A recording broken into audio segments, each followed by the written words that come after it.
just before the pandemics. I think it was one of the last few moments before the pandemics did really strike us.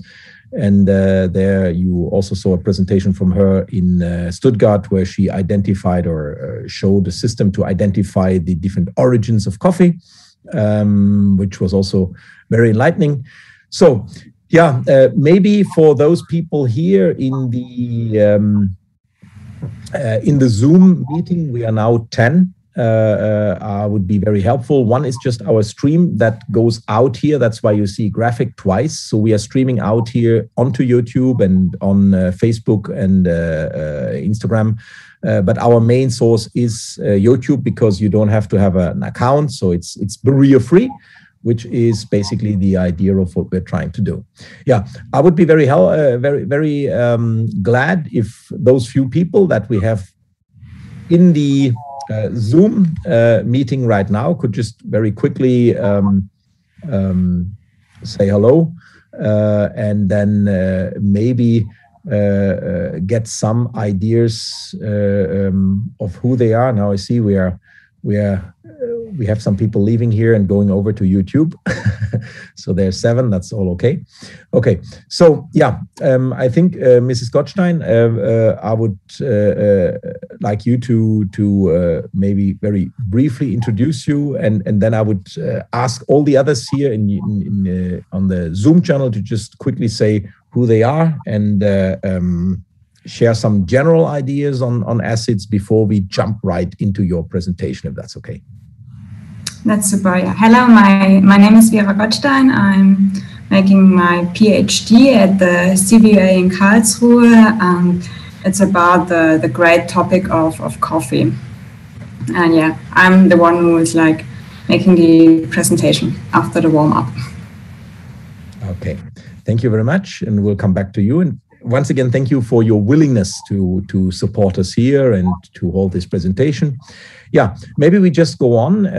Maybe if each of the participants that is here now in Zoom could just very quickly introduce himself or herself, that would be very nice. So we have a little warming up here, and then yeah, please.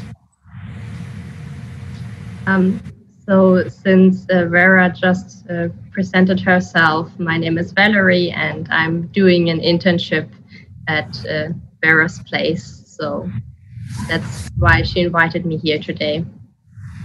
Yeah, and you have a nice background. Your background looks like a normal living room, so we can see there's also some analytical background that you have, both, let's say, in mental and educational, and also in optical way now. Excellent. Okay, thank you very much, Mrs. Segatz. So, next. Hey guys. I'm not sure if my voice is working, so please give me a sign. Cool. My name is Jens. I'm running a coffee shop in Röster with my girlfriend in Leipzig, Eastern Germany, and especially acid is a bigger topic over here because people want to get nearly dead coffee with absolutely no acid included. So today could be a very interesting topic for us. Okay, thank you very much. So that was Mr. Rettich. So who else? Yeah. Hello, my name is Daniel Heiniger. I come from Switzerland. I'm in the roaster business since 25 years. I built up some roasting factories, and now it's the time to build up my own roasting factory. I opened in July a little roasting factory here in Switzerland with the name Kaffeefabrik, with the new Probot P12 with gas, and it's also a little coffee with 25 seats. Yes, that's the thing. I'm interested in coffee and roasting things. Yeah, thank you, Daniel. Also great, thank you for joining. It's good to see at least some faces that we know for many years. It's very scaring to see this when we hear 25 years. So you see, both Daniel and myself started aged 2 in the coffee industry. That's why we are now 27. Okay.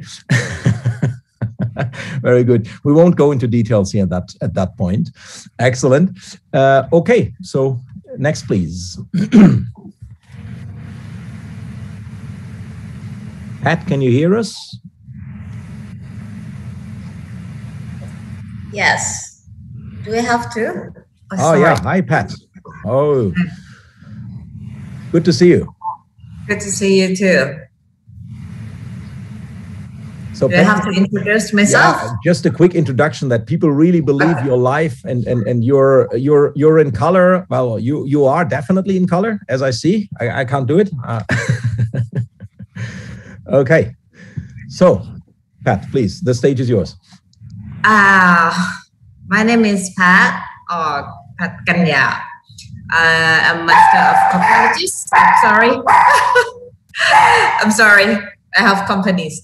I'm Master Comparables, and I have an interest on much of the interest on the roasting and the roast about I've been talking and questioning Dr. Schwartz about assets and the topics today is that how it formed and how it degrade, when it's going to be formed, something like that. It has been a year, so it's kind of like very excited to me to get to know the answer. So thanks to you all to find the answer for me. That's okay. Thank you, and I hope, Pat, we also have another bunch of people from Bangkok and Thailand joining us. What time is it now in Bangkok? It's 4 o'clock right now. Ah, perfect coffee time. It's a British tea time, so that's Thai coffee time, I think. Excellent. Okay, who else do we have here? I think Mr. Gushakovsky, graphic. He's not going to say anything. Who else? Oh, you see, people are scared when we ask, so that is how you get people out of the Zoom and onto onto YouTube. Okay, fine. So then everyone has introduced himself or herself.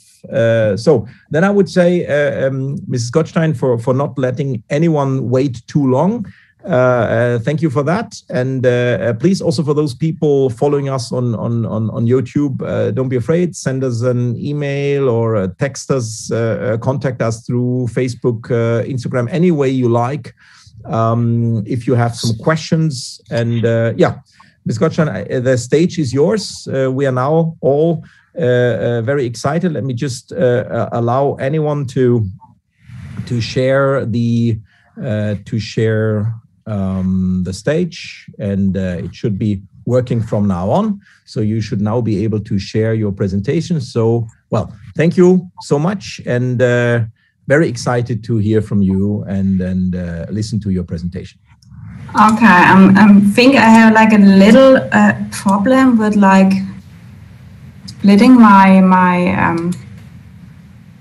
Okay.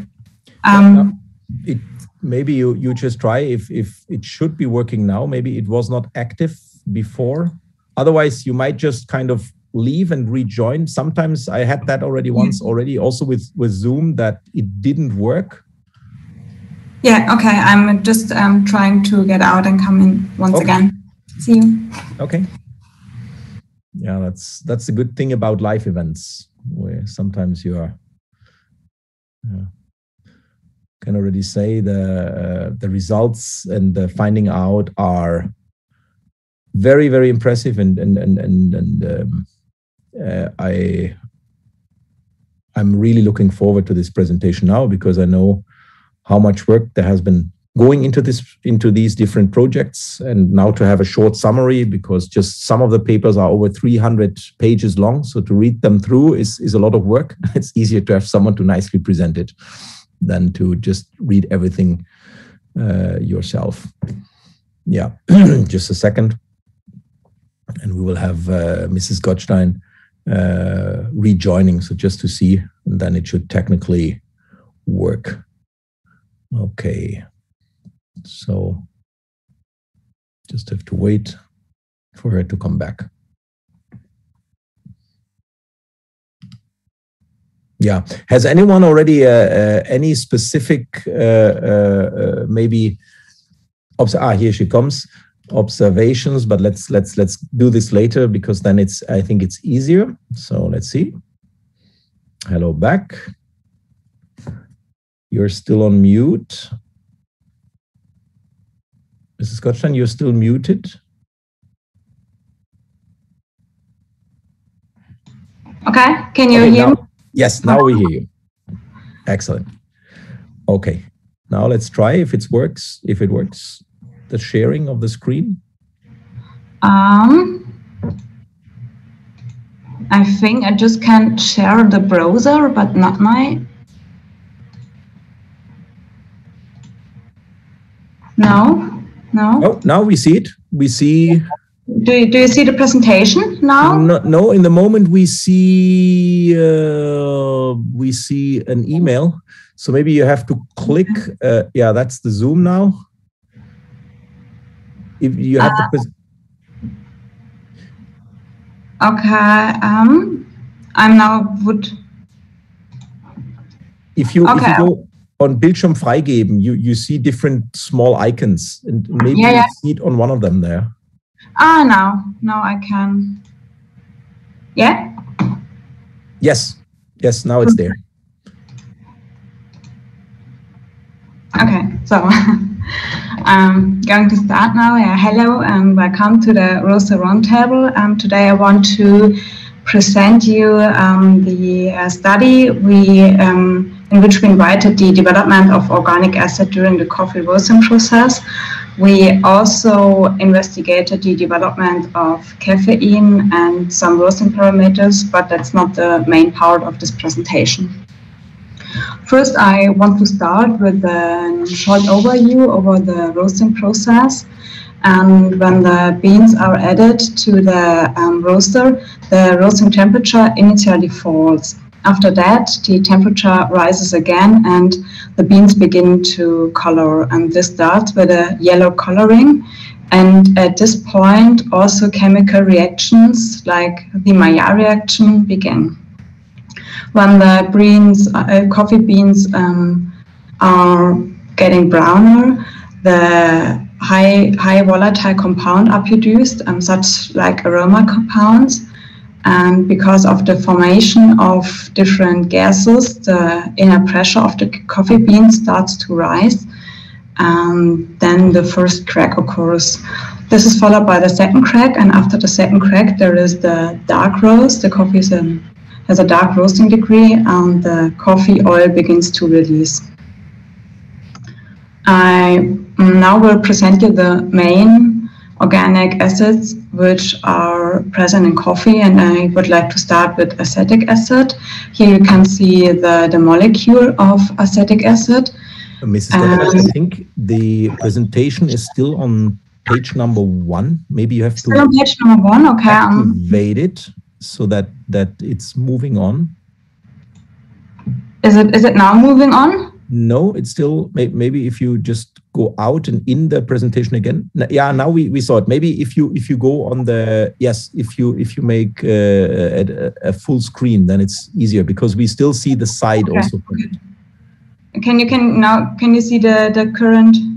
Now we are, yes, but we still see also the side. I don't know if you want the side presentation or if you want to go for a full screen. That's what I don't know. Okay. At my laptop there's a full screen mode on, so I'm a little bit confused. But if it doesn't matter for you, we'll just go on with this. All fine. Yeah, we see. Yeah, okay, exactly. Because that's why we also missed. I wasn't sure we missed. Also, maybe you can go back to that slide. Yes. The coffee roasting process. Yeah. Okay. Just again. The temperature initially drops when the coffee beans are added to the roaster, and the yellow color of the coffee beans. This is the point where chemical reactions begin to start, and this is the, I would say, main point for the beginning of the chemical reactions. Again, to acetic acid. Here you can see the structure. Acetic acid is already detectable in green coffee beans, and it is formed during the roasting process from sucrose in the Maillard reaction. Because of that, there is first an increase of the acetic acid amount with the roasting temperature up to a medium roasting degree, and when the roasting then is continued, you can observe a decrease because acetic acid is a volatile organic acid. Also, acetic acid has a sour taste. Like acetic acid, formic acid is also formed during the roasting process from sucrose and the Maillard reaction. Here you can see the structure. And first there is an increase again with the roasting temperature up to a medium roasting degree, and after that you can also, like for acetic acid, observe a decrease when the roasting is continued. Formic acid has a pungent odor and an acid taste, and it's like more sour than acetic acid. It is assumed that the formation of acetic acid and formic acid are K factors for the pH minimum, which you can observe at medium roasting levels.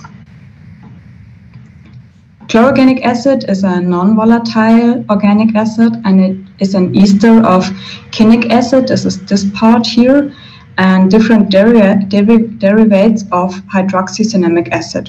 This is here. For example, this is caffeic acid. There are many different isomers of chlorogenic acid, and 5-caffeoylquinic acid is the main chlorogenic acid in coffee. It's about 60%. When in the roasting process, first there is an isomerization of 5-caffeoylquinic acid, and this is followed by degradation. And in this process, quinic acid here and water are eliminated. Quinic acid then is responsible for the astringent taste. Lactic acid is formed naturally in the lactic acid fermentation, and it is like acetic acid and formic acid formed from sucrose during the roasting process. But unlike acetic acid and formic acid, the content of lactic acid continues to increase even after medium or dark roasting degrees. Also, lactic acid has a sour taste, but it is not that sour that it is for acetic acid and formic acid. Another ingredient we investigated was caffeine. It is also an important ingredient in coffee, and it's a secondary plant substance, and it is known for its stimulating and activating effects. During the coffee roasting process, there is a decrease of the amount with increasing roasting degree. Caffeine has a bitter taste. Important roasting markers are trigonelline and N-methylpyridinum. They are like caffeine secondary plant substances and are assumed to have an antioxidant effect and thus have preventive potential. Trigonelline, you can see the structure here, is detectable in green coffee, and trigonelline is degraded during the roasting process. One of these degradation products is N-methylpyridinum here, and because it is an degradation product of trigonelline, the amount of N-methylpyridinum increases with the roasting time and the roasting temperature. In addition to the normal drum roaster, we used an infrared roaster and a hot air roaster for our investigations. Here you can see a schematic design of the infrared roaster. At this position here, there is the control display. This here is the roasting drum with the opening for the roasting drum. You can also see the opening here. This here is the drawbar for the roasting drum with the electric motor, and this electric motor is responsible for the rotation of the roasting drum. Here is the electric power, the power supply for the electric motor, and at position 9 there are the infrared lamps. They are located here in the inner. At position 10 there are ventilation slots where the coffee silver skin can release during the coffee roasting process.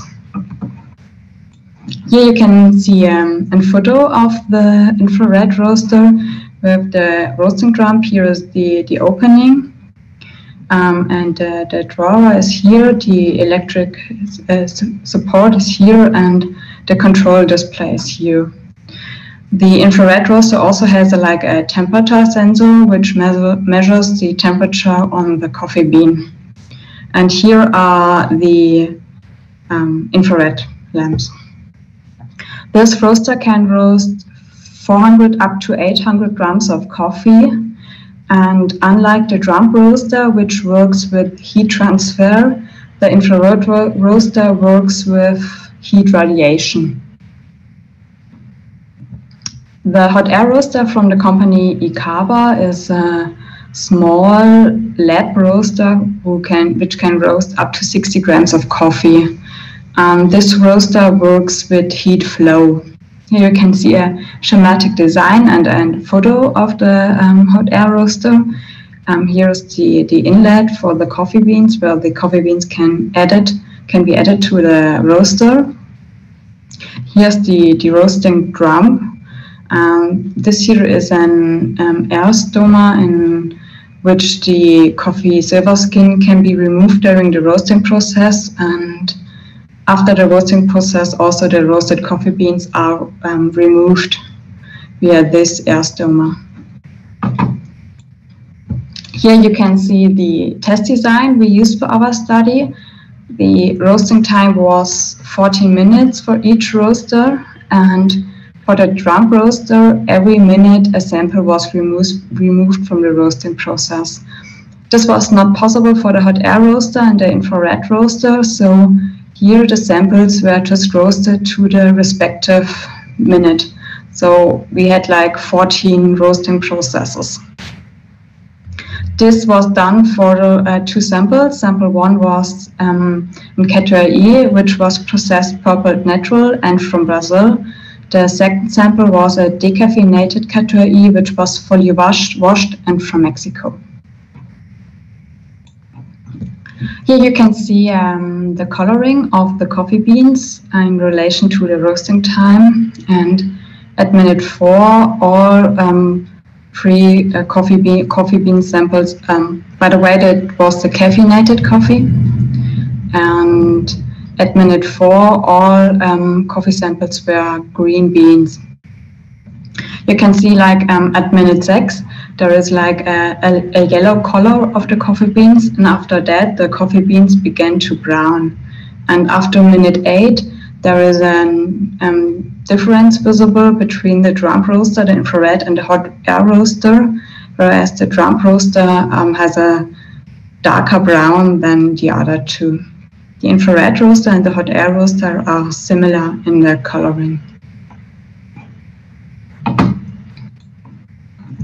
The development of acetic acid is consistent with the literature after minute 6.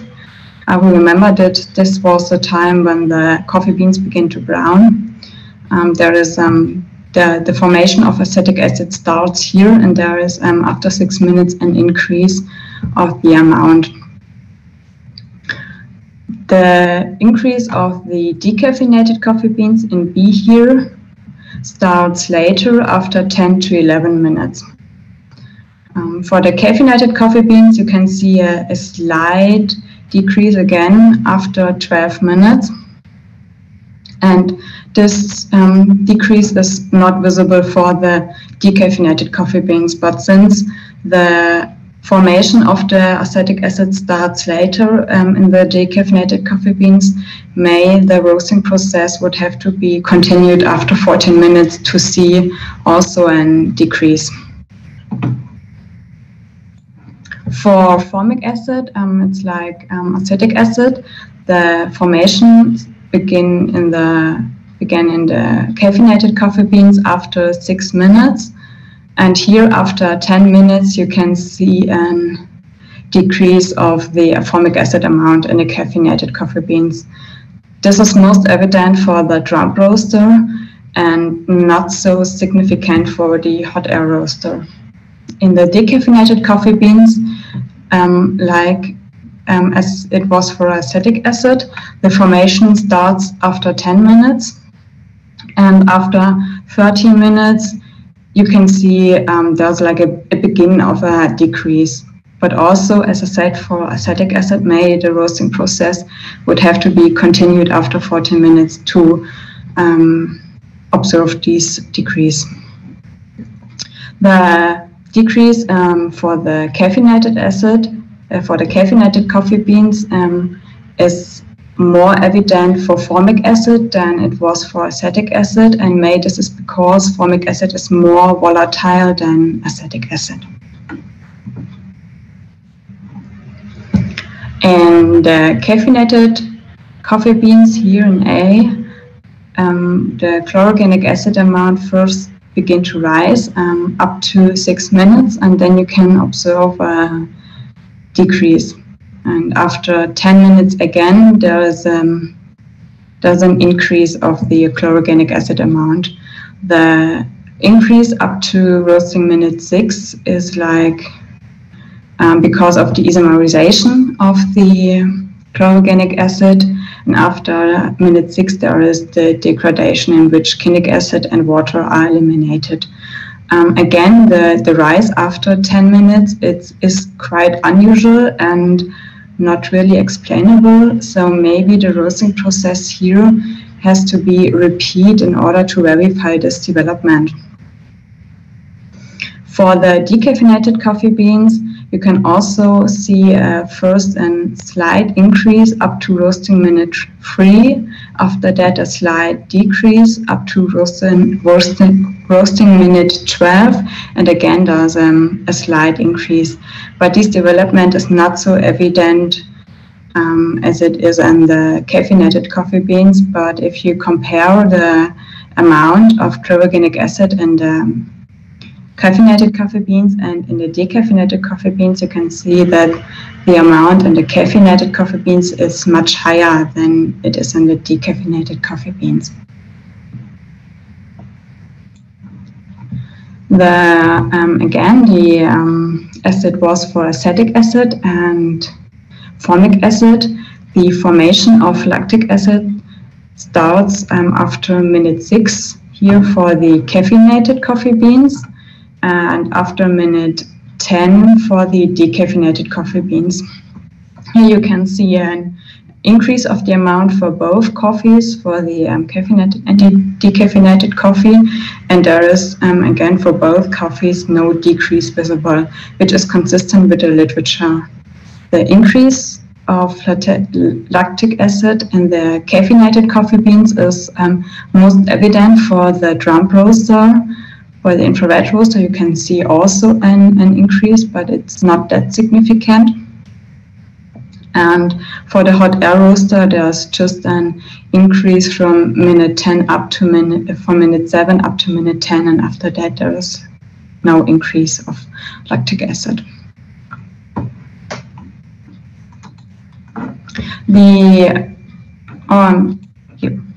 With caffeine. Again, the development of caffeine is consistent with the literature. Here, after minute 9, for the caffeinated coffee beans, there is a decrease of the amount. And this decrease is most evident for the drum roaster. Then you can observe a slight decrease for the infrared roaster, and for the hot air roaster, I think there's no significant decrease visible. For the decaffeinated coffee beans, there's also a slight decrease visible after 12 minutes. And may the higher amounts of caffeine in the decaffeinated samples at roasting minute 11 and 12 is quite unusual. Maybe here the roasting process also has to be repeated in order to verify these higher amounts. The development of trigonelline is quite interesting for me. After roasting minute 8, there is a drop of the amount for the caffeinated coffee beans. here, and this decline is again most evident for the drum roaster. Also the infrared roaster, there is a decrease noticeable, but this decrease starts later at minute 10 or 11.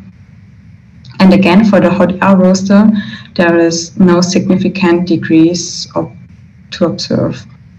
For the decaffeinated coffee beans, there isn't a change of the trigonelline content over the roasting time at all. Maybe after roasting minute 13, there's a slight drop. But if you compare the amount of trigonelline in the decaffeinated coffee beans and in the caffeinated coffee beans, it is clearly visible that the amount of trigonelline in the caffeinated coffee beans is about 7 times higher up to roasting minute 9 than it is in the decaffeinated coffee beans. Since N-methylpyridinum is a degradation product and the degradation of trigonelline began at roasting minute 8, it would make sense that the start of the formation of N-methylpyridinum starts also at minute 8. And this is the case here. And that the degradation of trigonelline was most evident for the drum roaster. This is also reflected here, since the increase of N-methylpyridinum is also most evident for the drum roaster. Again, there's also an increase for the infrared roaster, which is not so significant. And for the hot air roaster, after roasting minute 10, there are just slight changes in the amount of N-methylpyridinum, and this was also the case for trigonelline. For the decaffeinated coffee beans, after roasting minute 10, there's an increase of N-methylpyridinum noticeable. Maybe the higher amount of N-methylpyridinum at roasting minute 1 for the drum roaster is an outliner. But if you have a look at the amounts again of the decaffeinated coffee beans and caffeinated coffee beans, the amount of N-methylpyridinum in the caffeinated coffee beans is 10 times higher than it is for the decaffeinated coffee beans. So I'm like on the end of my presentation, and I would like to thank Katrin Krumbügel for the provision of the data, and I would also like to thank Pascal and Enrico Walch from Taibun for providing the infrared roaster which we used for our studies. I would also like to thank Ute Röster from the Coffee Consulate for roasting the coffee samples with the drum roaster, and Laura Riedel and Bettina Bastios for helping in create this presentation. Yeah. Thank you for your attention. May you have some questions?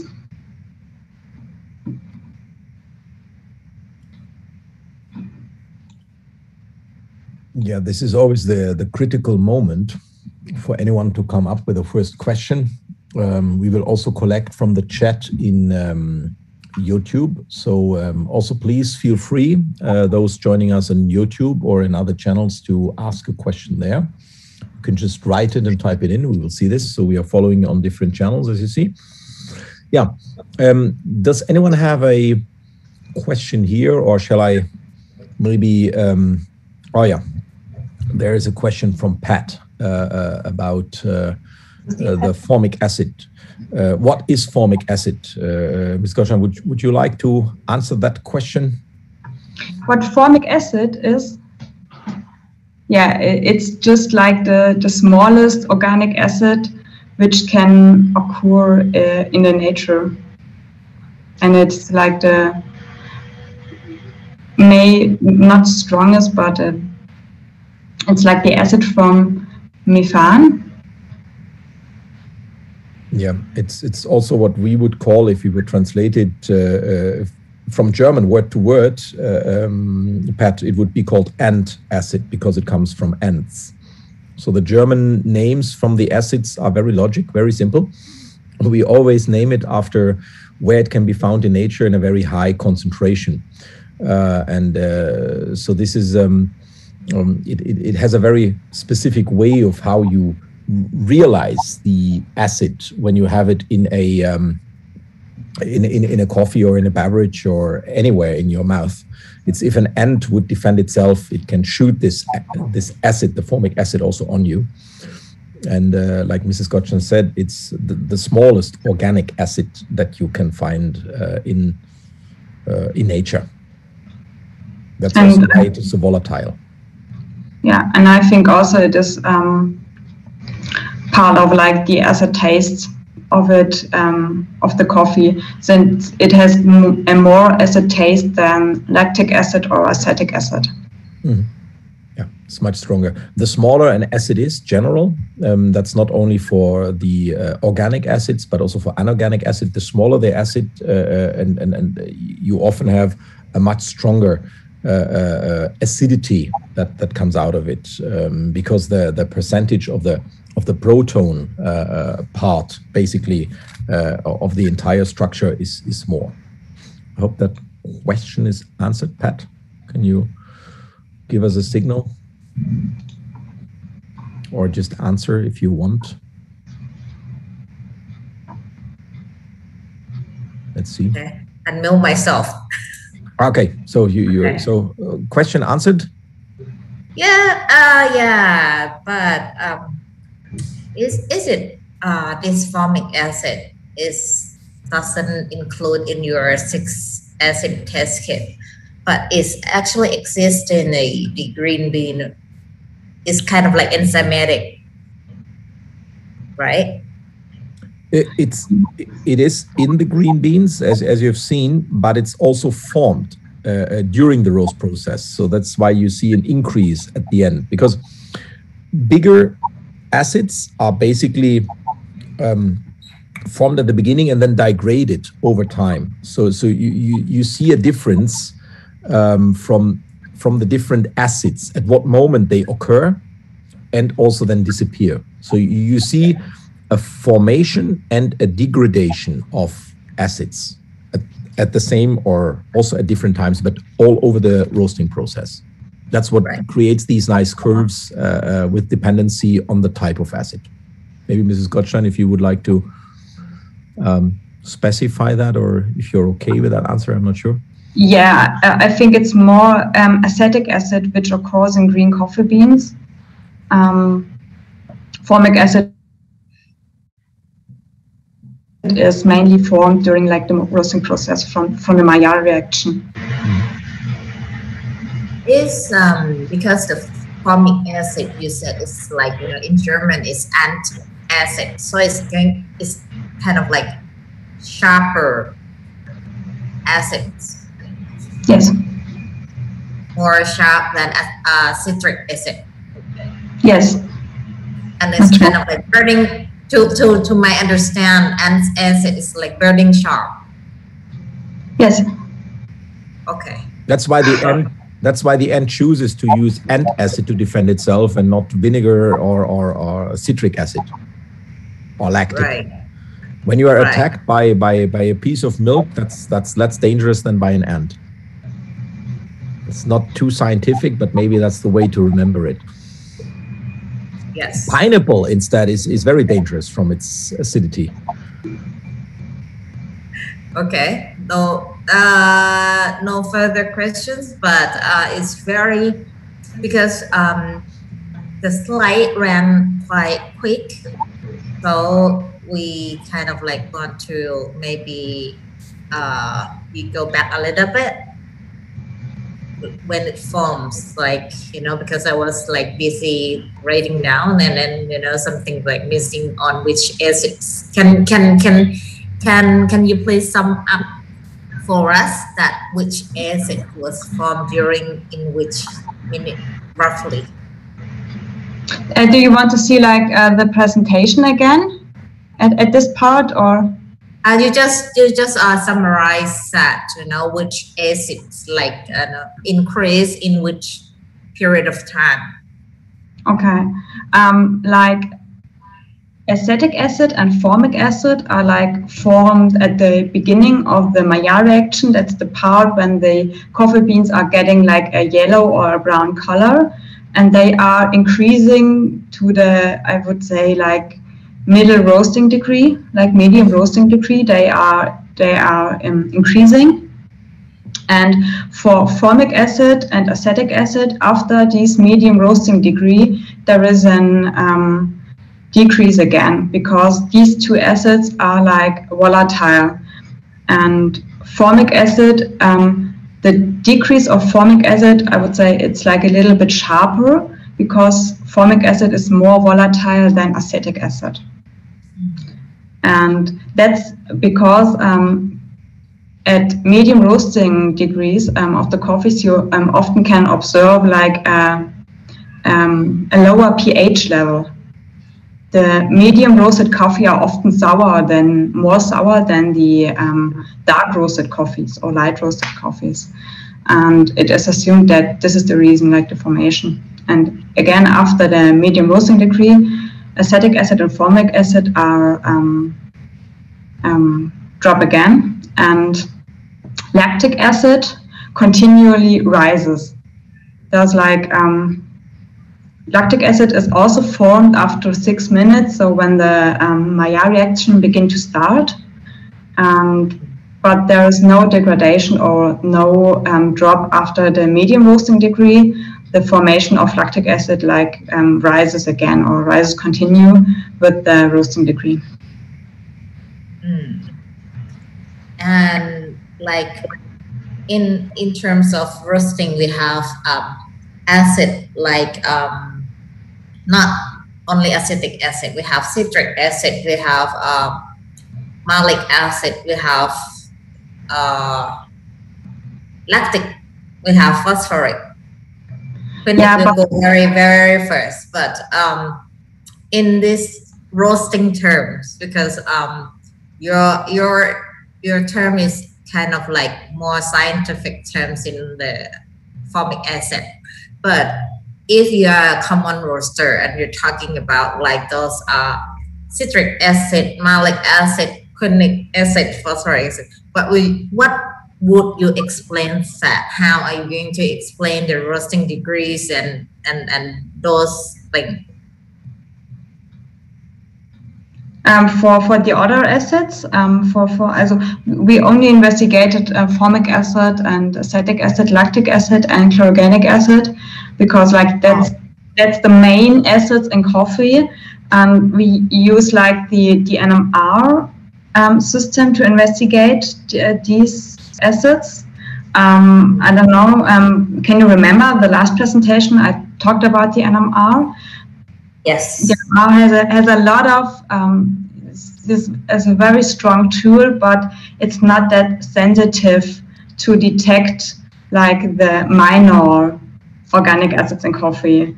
And citric acid, malic acid, I think maybe malic acid I can see in my samples with the NMR, but it's just like a very small peak, so we can't see them really because they are too low for us, for the NMR. Okay, but ideally I can get a picture of what you have discovered.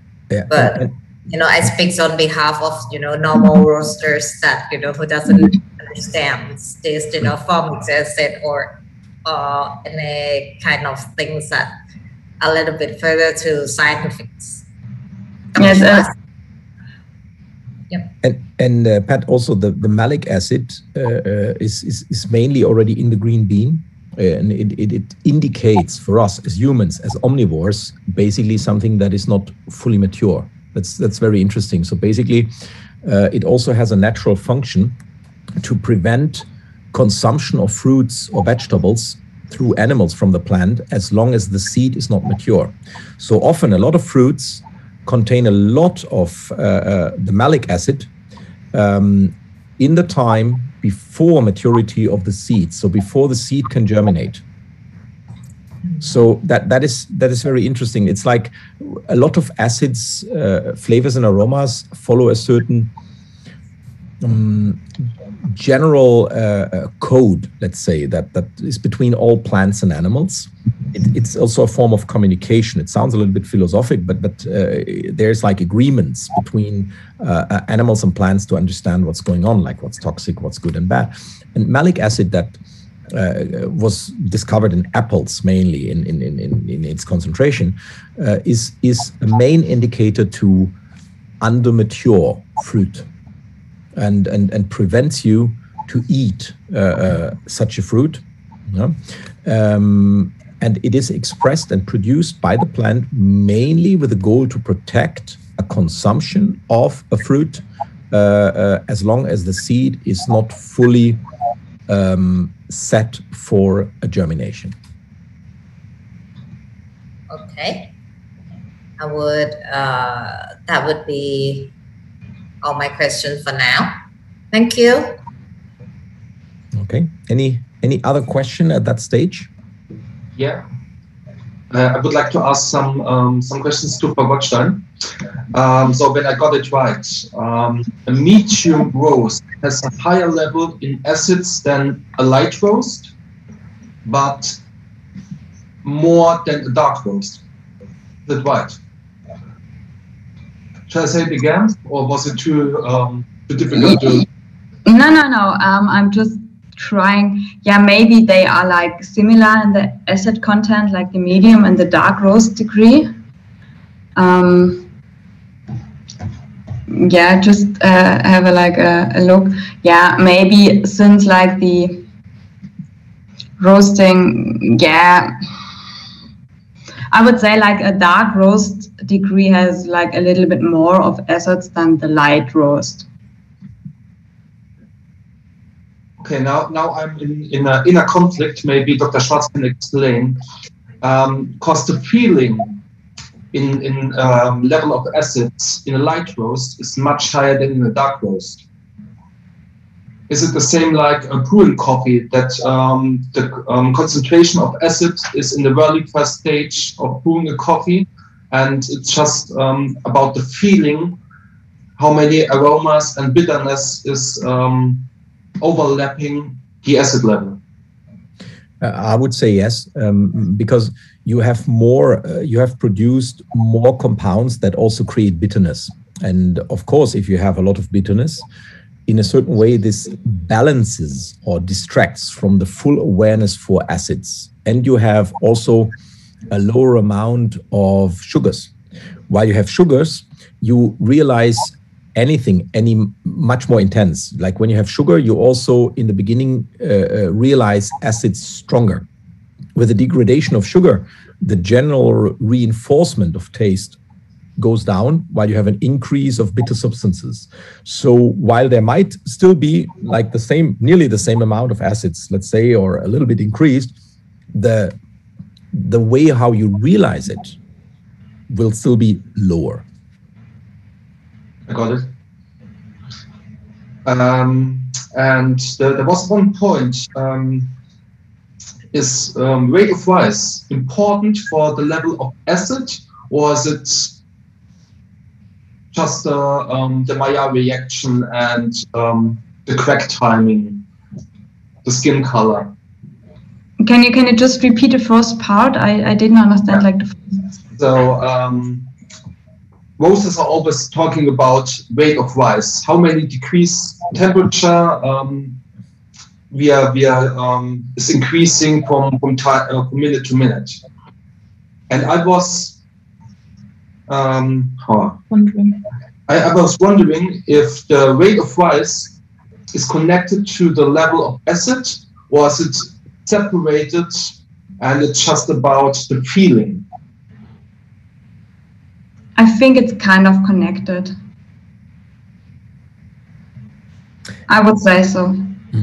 You have to see, Mr. Rettich, it's when you see the scale and the minutes, like what Mrs. Gottstein presented, you should also see the curve, the roast curve behind it. And when you see the roast curve directly behind it, you can associate in which roast phase you're in actually.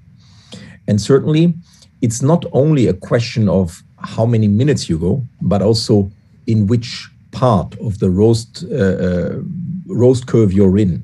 So there is a connection, of course. When you are transmitting a lot of energy and you go faster through a certain phase, that means you abbreviate the phase in which you're in, because we know certain chemical reactions take place with a certain amount of energy. It's logic. We need a certain amount of energy to be able to start a certain process. And below a certain level, certain reactions don't take place. That's why we sometimes have to heat it in a tube, in a glass tube, to just get there, or use a catalysator to get a reaction started. And that's just the same here. We have a lot of complex reactions, and as we know, it's physical and chemical reactions that are taking place during roast, and therefore there is a correlation on how long you are in what phase, actually. And the rate of rise is a little bit also a religious word that people like to use to throw around them because it sounds nice. But at the end, it's, as we say in German, die erste Ableitung der Steigung. So that's a little bit like demystifying the secret word because it's just a mathematical function on how fast you're actually going. But at the end, it retranslates in which phase you're in. So in which area of chemical reactions are you, and are you staying longer or shorter? If you stay in a certain phase longer, then it's very sure that all the possible reactions will have run through. If you go through it faster, there is not enough time that basically all the available substances will fully react, and you will have more side products or more unused products when you are rushing through it. That's a very standard procedure for any chemical or biochemical, enzymatic, whatever reaction. If that answers, I'm not sure if I understand you correct or, yeah. Okay.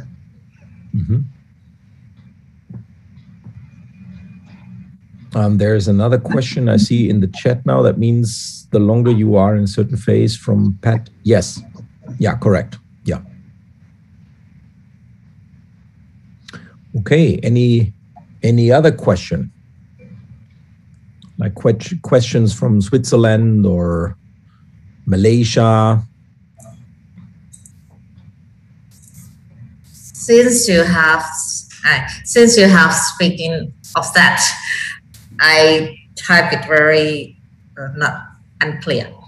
That means in a certain phase, if you prolong it too long, it will degrade the acids that should occur. If you stay shorter, it's kind of like you packed up the acids or something like that. Yes, but also depending, if you look into degradation and you run fast, then there will be more of those acids that you degrade that will stay. If you are looking into those acids that you are building up, that you're forming, then you have less of them.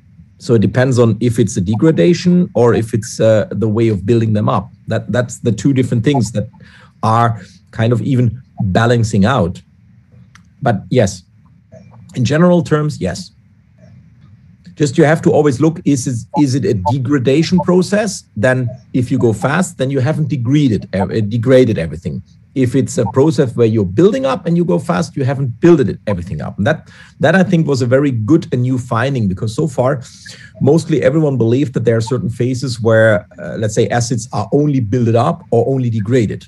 And now we can certainly see that, no, it's not only the phase, but it's also each acid itself, that the one is at that phase kind of degraded while the other is built up, and some are first degraded and then again build up. So we have different ways on how they react.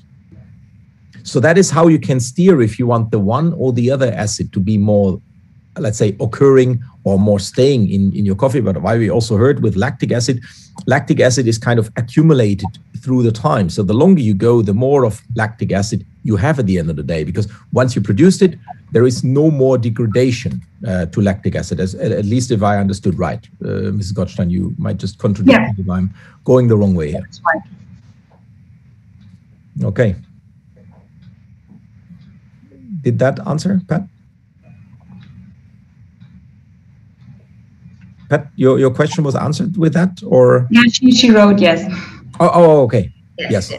Any more questions from like Malaysia or I don't know, Malayan questions?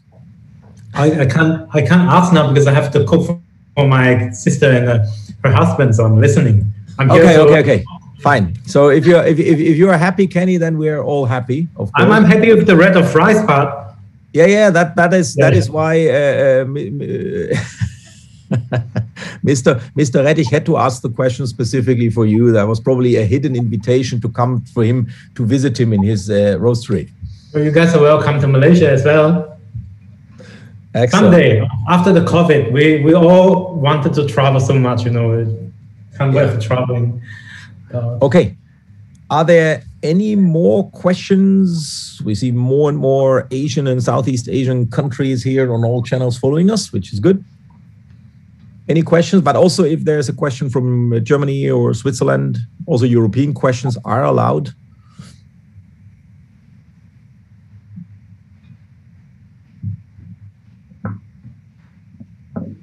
So I try my best.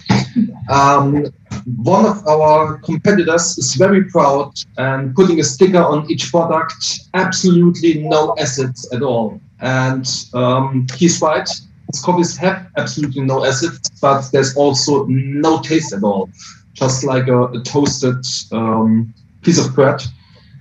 When I'm staying too long in each phase, so I can reduce the feeling of acids to minimum, but the level itself is like on the normal level.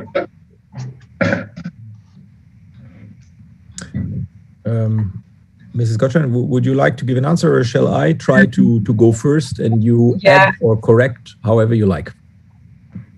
Maybe you start, I will add.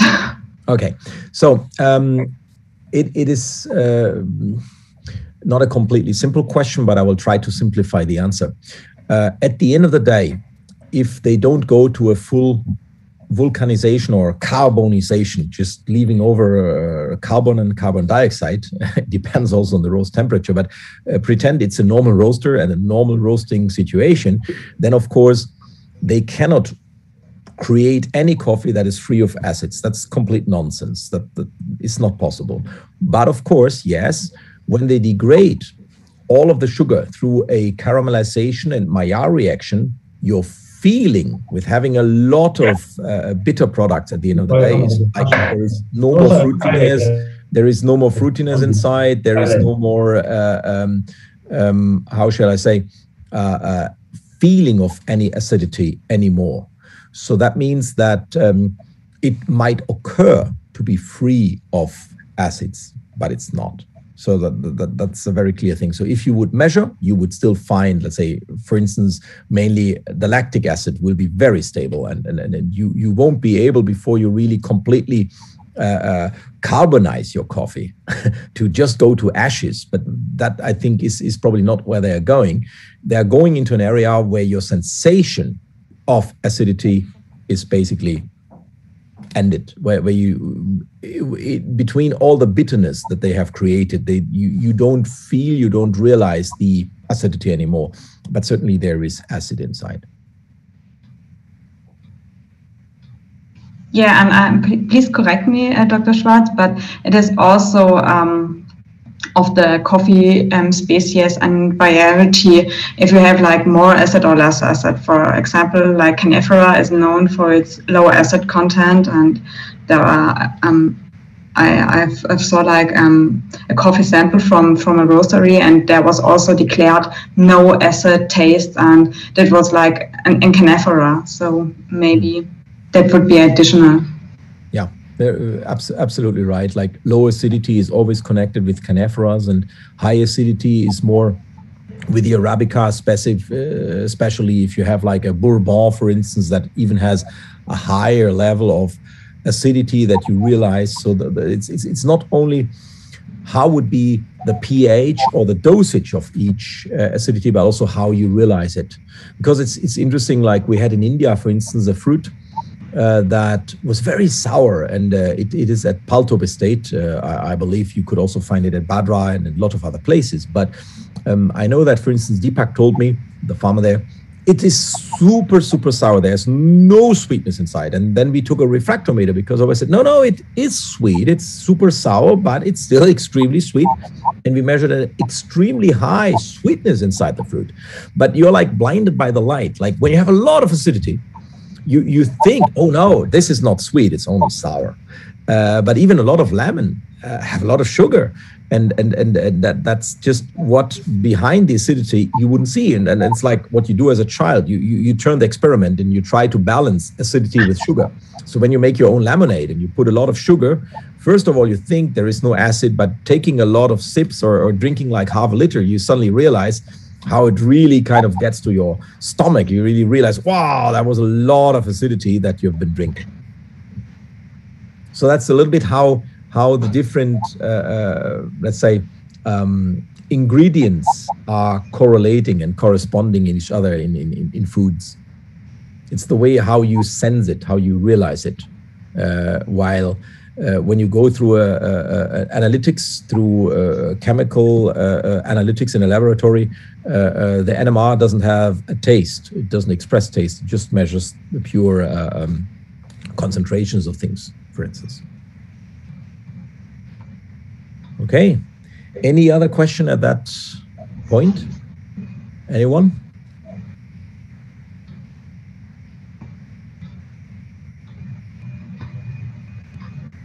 Seems like everyone is so far happy, or like my old boss would say, now you're either happy and understood, or you're so confused you're not asking anything anymore. So there's at least two options. Okay. Anyone else, or Mrs. Gottschalk, is there something that you would like to add? Oh, I see there's a question coming in. It would be interesting to know where these temperature zones are that affect the acids.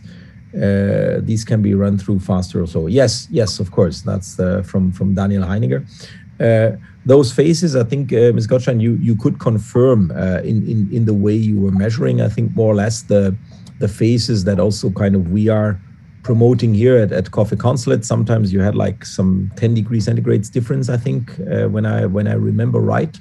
But you can really say there is like a phase from wherever is green bean temperature to like 100 degrees centigrade when water starts to evaporize, which is already a first phase for chemical reactions, because everything in nature is bound to water, the reaction with and without water. So this is like a how we always say it, the preparation and the homogenization phase.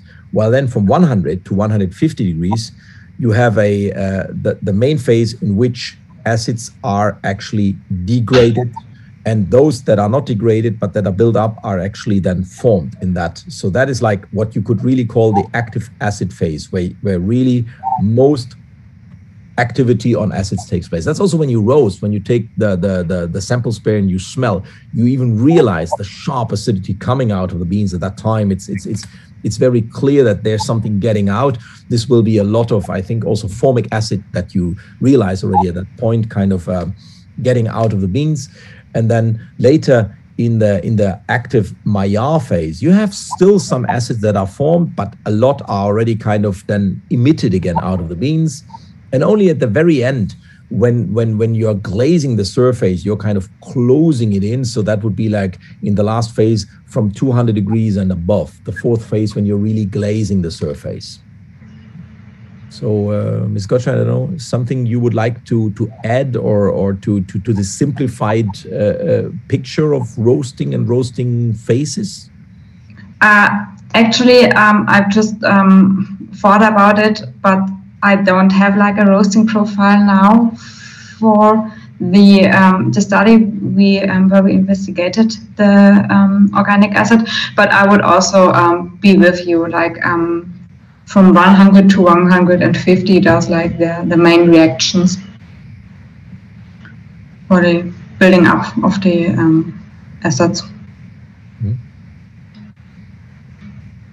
So I hope that is also clear. And then, of course, by how much of the acids you keep in that second phase, you are, and that's again one of the typical overlaps of effects, you are kind of strengthening the sensation of fruity flavors. Like if you keep more acids inside, the awareness, the sensation of fruity aromas will be much stronger than if you take all of the acids out. With a low amount of acids, you basically have no sensation of fruity flavors, because you're missing this typical thing that in our brain is connected. Like you won't taste a lemon in a absence or very low concentration of acid, because it's always our head connects already the taste and the aroma, which always has to go together. So the level of the amount of acid that you are realizing will definitely kind of influence your judgment what aroma you actually perceive, and vice versa.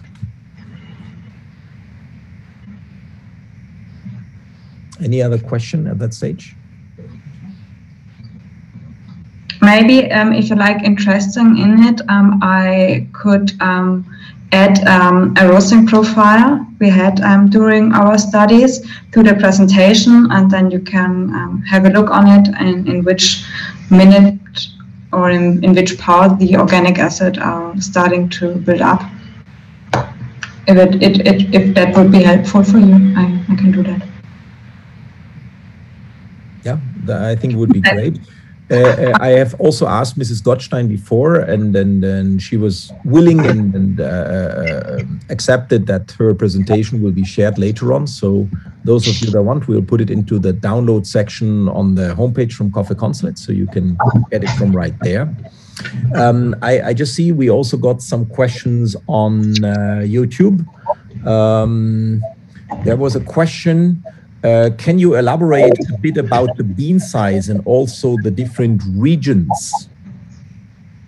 I think about the regions we have already answered a little bit, but maybe you would like to go again.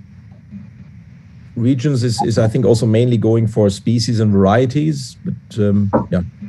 Or if you want me to go, just let me know how you would like to go for that one. Yeah, we are talking now about the region and the species of the coffee samples. Yeah, both of the coffee samples were KTI. The first coffee sample was a caffeinated KTI. I think it was processed pulp natural, when I remember right. Yes, I'm from Brazil, and the decaffeinated coffee bean was also a KTI and fully washed and from Mexico. But maybe Dr. Schwarz, you can tell something about the decaffeination process, since there were like big differences in the, for example, chlorogenic content or also in the trigonelline content of these two samples. Yeah, the samples have been decaffeinated in Trieste from Demus by a water decaffeination process. So basically everything is thrown into a tank, and then the tank is filled with water, and you have a certain way of how the water is actually moving.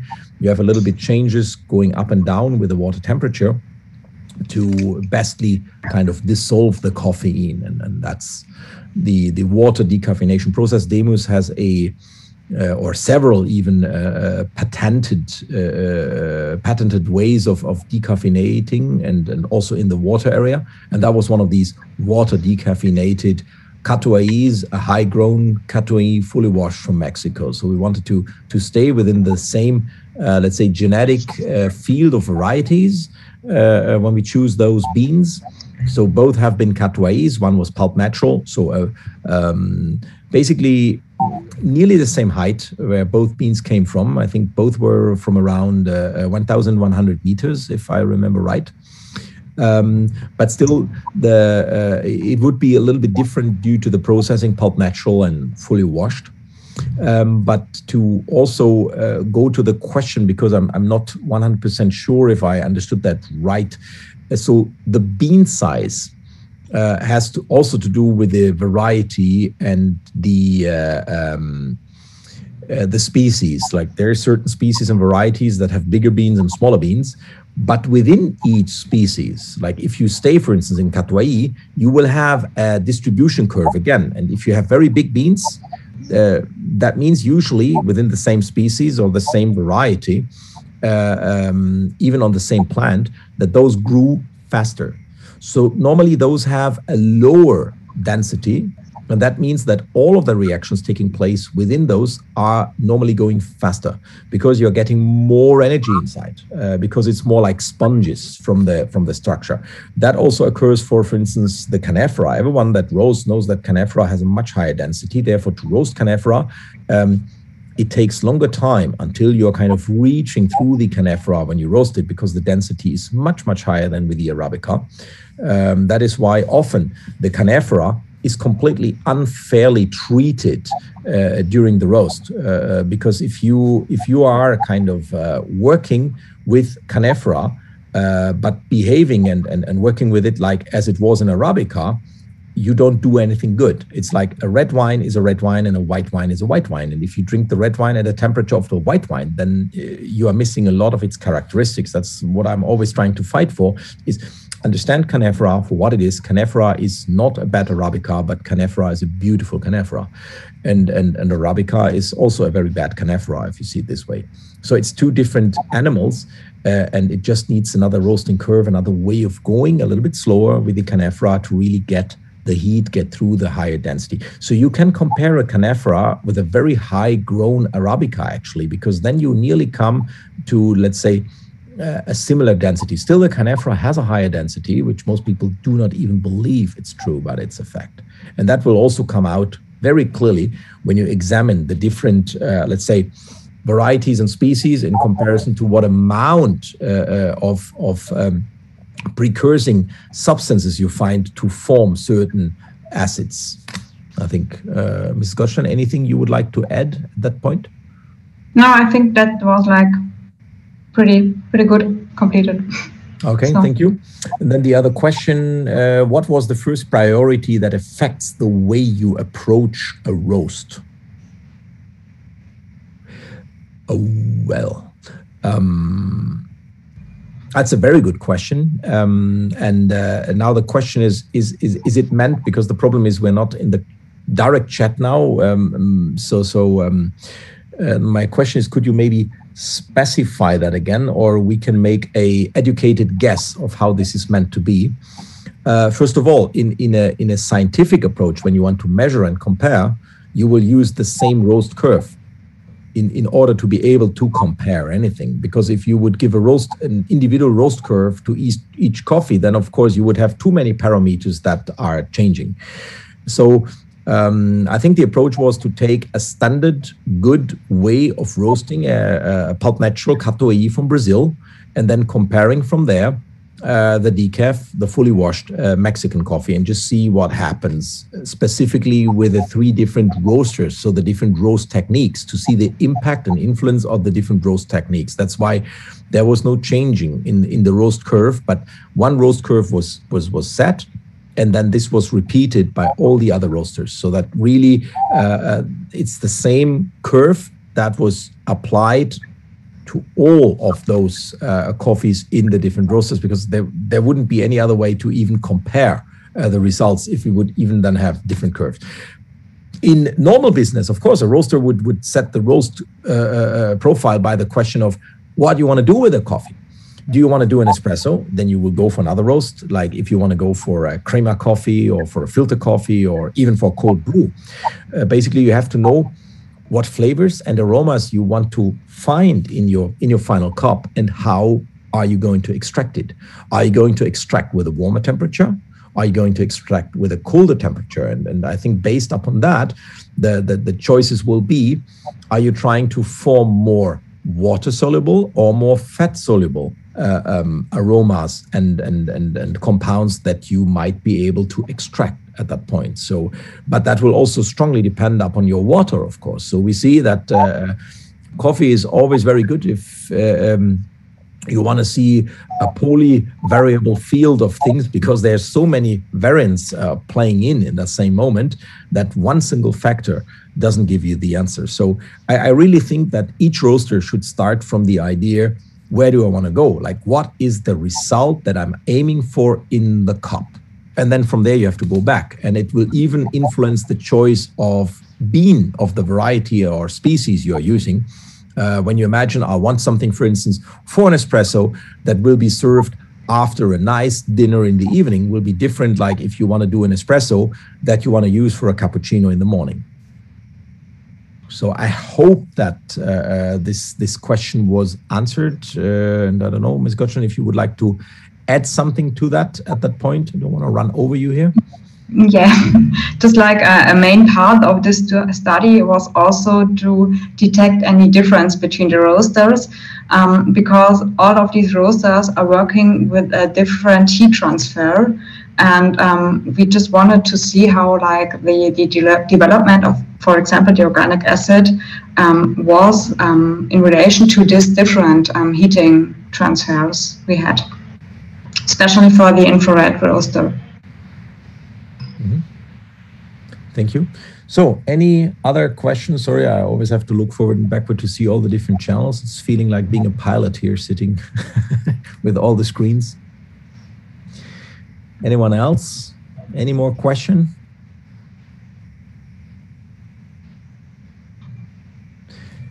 If not, then Mrs. Gottstein, I think we also don't want to hold you too long, because I know you also have to rush back to your laboratory, as you told me. Even more, thank you again for joining us and for holding this presentation. I think it has been very, very informative and really great. And I'm convinced that all of us roasters listening here will now even roast better coffees, understanding even better how to play with the different acids and the different aromas. So I'm quite sure that some people can now roast the perfect pineapple flavor coffee. I'm quite sure that this will be a specialty that will come out of Malaysia very soon. Yeah. Otherwise, I don't know, Ms. Gottschalk, anything else you would like to add at that point? No, just if you have like some questions again or something like that, I will just may add my email address to the presentation, so you can just ask me when you want. Yeah. Okay, so again, thank you so much again for you, for all of your lab stuff to support you there. And yes, so yeah, thank you very much. Thank you all also for joining, and we hope that the next Roasters Roundtable can also be performed live, or at least again, let's say as a blended format, so that we can both go online and also live again. Yeah, but as we see now, this at least gave a lot of opportunities for our friends in Asia and Southeast Asia to join, because the long distance is always keeping us back from just flying over for a few hours.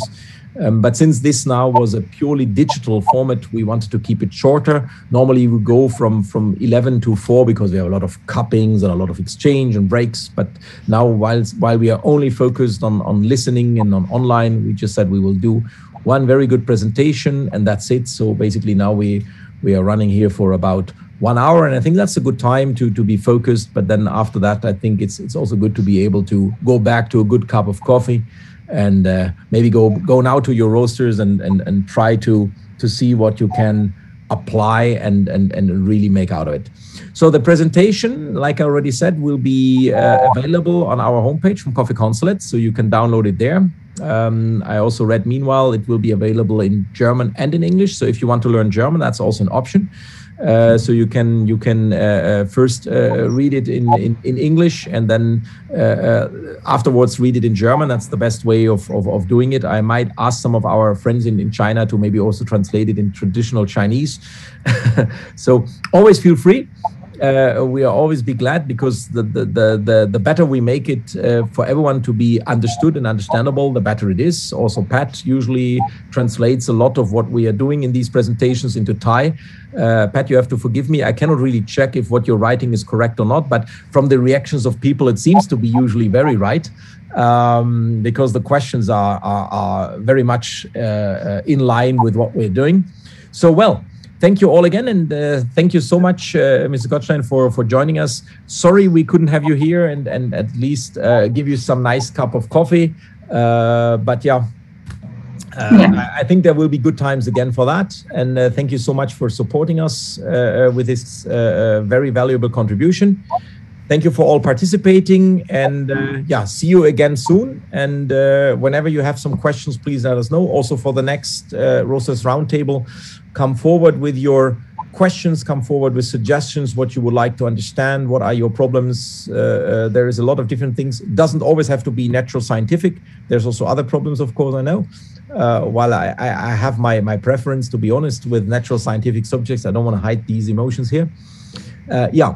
Okay, so thank you again all. Thank you, Mrs. Gottstein. Thank you for everyone for joining. And yeah, hope to see you all again. Please stay healthy. And I hope that we will soon also have the opportunity to meet again live, not only online. Okay, thank you all. Those who would like to stay a little bit here and chit chat with friends, I will leave this chat open for a few minutes. And for all the others, just thank you for joining. And we are off now. Thank you again, Mrs. Gottstein, and see you again soon. And yeah, bye-bye to everyone. Bye.